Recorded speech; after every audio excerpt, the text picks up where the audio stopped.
कहानियों की दुनिया में आपका स्वागत है। नमस्कार मित्रों, मैं हूं राम जी भाई, आपके लिए एक छोटी सी कहानी लेकर आया हूं। बात उस समय की है जब मेरी पहली पुस्तक प्रकाशित हुई थी, 101 कहानियां। लोकहित प्रकाशन लखनऊ ने छापा था।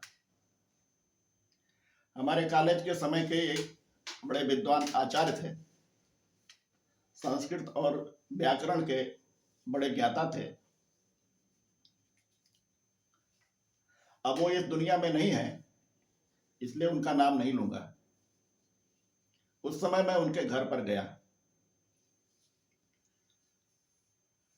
प्रणाम किया और बैठ गया। हमने गुरुजी से कहा, गुरुजी देखिए, हमने एक किताब लिखी है, आप इसे देखेंगे, पढ़ेंगे और कुछ सुझाव देंगे तो आगे हम अपनी लेखनी में सुधार कर पाएंगे। उन्होंने 2 मिनट किताब के कुछ पन्ने पलटे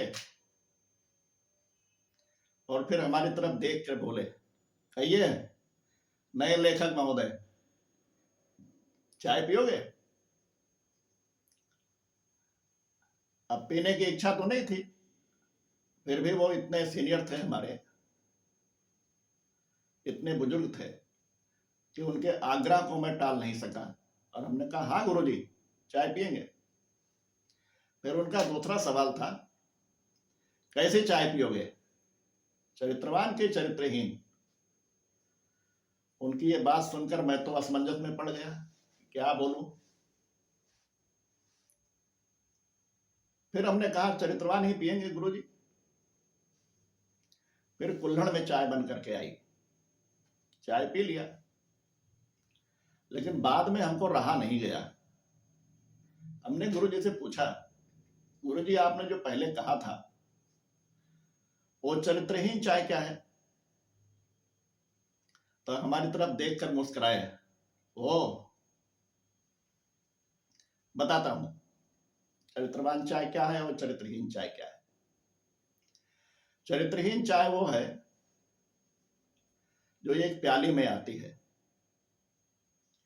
न जाने कितने अधरों से लगती है, हर बार धुल करके पुछ करके नया श्रृंगार करके नए प्रेमी के अधरों से लगने के लिए तैयार हो जाती है। और चरित्रवान चाय वो है जो आपने अभी कुल्हड़ में पिया।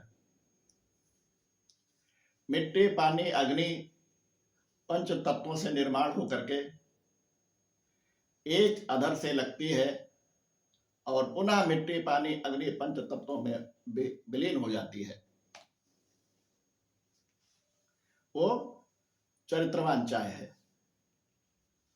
चरित्रवान चाय और चरित्रहीन चाय में ये अंतर है। हमें भी सुनकर आनंद आ गया।